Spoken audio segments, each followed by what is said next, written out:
Ladies and gentlemen, may I say what a privilege it is to be here with you tonight for the 6th annual Carbery Welfare Farming Conference. And I haven't been in Carbery for quite a while, since my days when I was based in Cork. And I didn't get to Skibbereen either tonight, but or down further to Castlehaven. And I feel the love for Castlehaven. Unbelievable. 3 cheers for Castlehaven. And these lads aren't from Cork at all, and they're shouting about it. This year, when seeking feedback for this event, we spoke to various farmers in various discussion groups, and we asked what would they like to focus on for the 6th event, this event. And the resounding feedback was that after very few tough years, in relation to weather especially, challenging PR on things like climate and high input prices, they would like an opportunity to have an inspiring night that was enjoyable and fun. There was really only one person for the job, the one and only Marty Morrissey. So,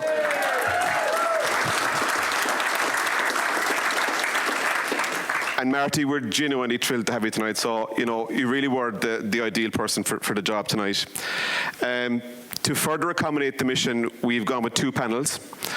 So the first panel compromises farmers from each of the West Cork co-ops, contains well-known faces, and I think you'll get some valuable insights from them in terms of how we should be facing up to challenges, but also how we should position dairy farming to ensure our sector is attractive for the next generation. And I think we'll have a bit of fun as well, knowing the panelists, and again, no better man than Marty to get that going. And in terms of, obviously you must have a great love for it now, and what it means to your whole family, but it also indeed to the community at large. Yeah, everybody has a bad day sometimes. Yeah. But I think the joy in family farming, I'm not doing it myself and my husband Michael and the 5 children, we're all doing it together. I suppose the family farm is like a cooperative, really. Everybody has input, any decision that's made on the farm is made around the kitchen table with everybody. Even the girl in Australia there gets to say lately, you know. Read recently is that the most important thing you can grow on a farm is a farmer. And you're not really given a handbook as to how to grow them, but you hope that you can keep them with you and that you can encourage them along. That's probably our main job. Martin is to surround yourself with positive people, I think. And as we used to be isolated before, we're not so much now. Look, you have phones and you have discussion groups and stuff like that. But even to have positive neighbours, like there's 2 neighbours opposite us, and like if you heard the crack that goes on every day, like if anyone else heard what's going on, they wouldn't believe it, like to be pure stuff like that. We're great to talk ourselves down, and there's all doom and gloom a lot of the times with nitrates and everything. But sure, everyone there's issues and there's legislation in every walk of life, and you have to comply and you have to get on with it. You have to spend the money. Money's made to go around anyway. So you know whether you have to put up a tank or whatever, the local builder or whatever, and and ready mix, and sure, you know what I mean. Money's always going around, but like it's every industry. There's legislation and red tape, and people have to get on with it, and that's the way it is, you know. There's a great joy, you know, in that when you see a youngster come in at the start of the summer, and the difference it is that by the end of the summer, the change in them is extraordinary, you know, and you just have to have that little bit of patience. The greatest joy we get in our farm is they come in and we get them to milk almost immediately, and they, after about 2.5 days, you say, "Are you okay?" And you say, "I'm out the door now, ring me if there's a problem." What advice would you give, John, to anybody who might want to get into farming or thinking about farming or in farming? For someone starting off, I'd say meet positive farmers, positive people to mentor you. You just need good people behind you. And with good people and the right coordination and a drive, you can achieve whatever you want. I mean, be good to yourself. You're the farmer. If you don't look after yourself, you can't look after anybody else, your animals or whatever. And farming is all about little wins. There'll be good days, bad days, but when you have the good days, celebrate them, reward yourself. Yeah. Calving might be a busy time, but at the end of it, book yourself a weekend away. Or, do you know, we go on holidays for 2 weeks in January, shortens January, and that's our goal. We look forward to that all year. So, like, celebrate your wins, reward yourself, and be good to yourself. So Make the Move started in 2018 in Mockra. It was started in North Tipperary, Mockra, when they noticed a spike in, I suppose, mental health issues in the farming community in particular, and in particular in males in their community. We all think if we ask for help, they'll think we're weak. It's actually not. If you ask for help, it's a sign of strength. We all have this whole narrative. I'm sure all of us are thinking it. If we're at home on the farm we better not let our neighbour know what we're doing. We better not let him look over the ditch. Sometimes it's actually okay for them to look over the ditch and actually help you. And I think that's something that we as a society need to actually learn to accept help as well. We're moving on to our next panel. And are they here? Yes, they are. Oh, they're back there. Oh, of course, I should have known. Your man would want a big, grand entrance. Sweet God above in heaven.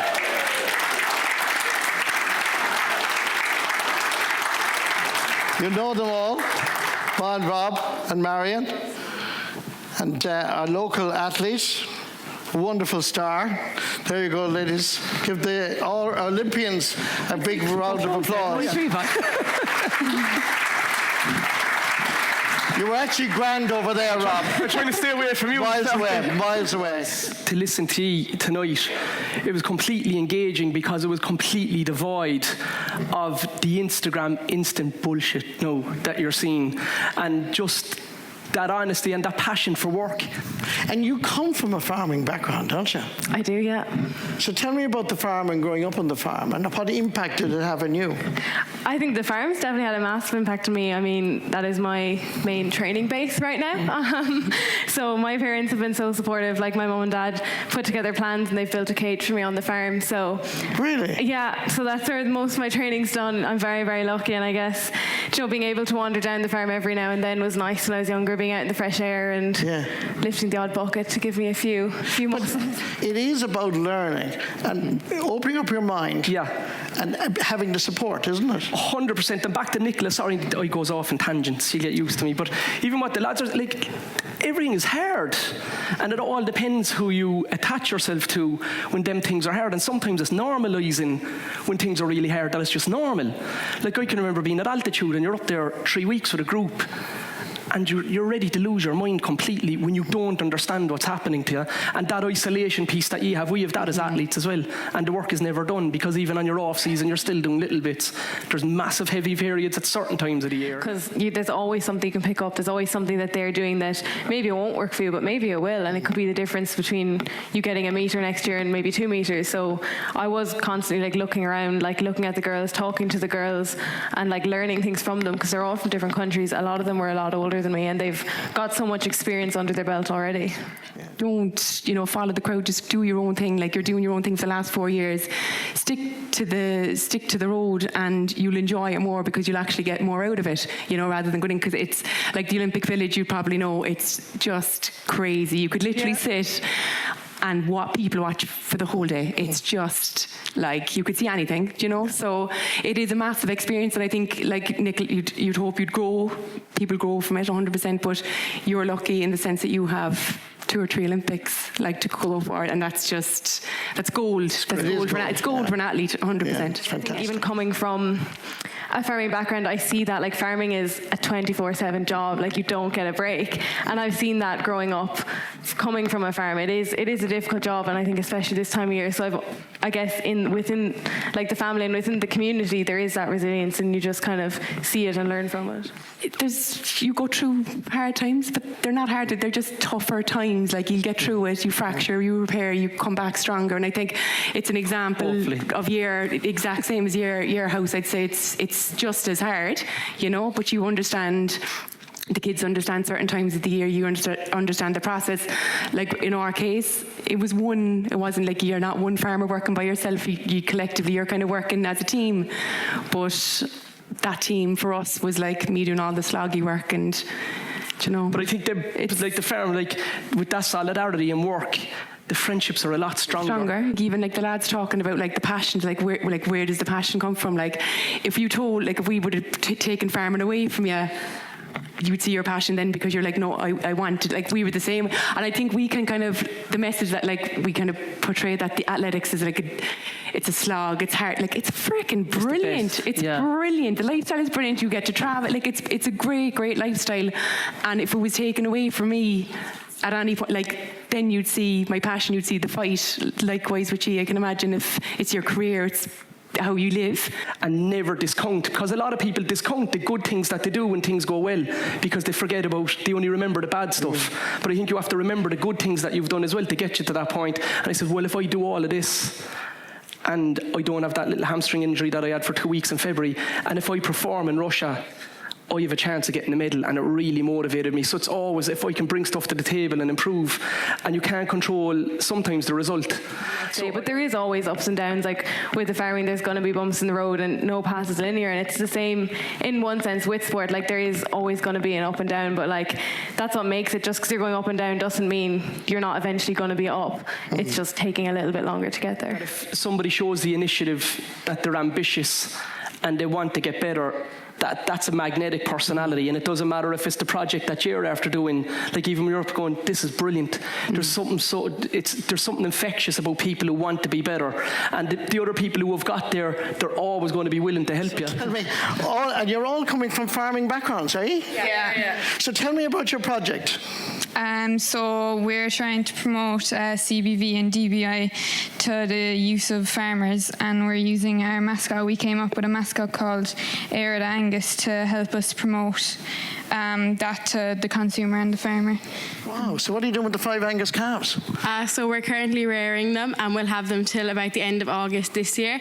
So we're just doing research on them, and as Lucy said, we're focusing on CBV and DBI and just like comparing the best CBV versus like the lower CBV to see if there's a difference. And what happens to the 5 Angus calves after August? I want a happy ending here now.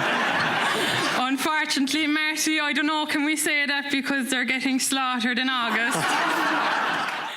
I suppose, first of all, I must thank you, all of you, for coming, because without it, we couldn't hold it. So thank you so much. And I suppose next on the list is our farmers. I think they deserve a round of applause for the... So between them and our athletes, if you could bottle their positivity and their resilience to outsell Red Bull. So thank you so much again. 3 cheers for Carbery Co-op. Hip, hip! Hey! Hip, hip! Hey! Hip, hip! Hey! Good night, everybody. Safe journey home. Thank you.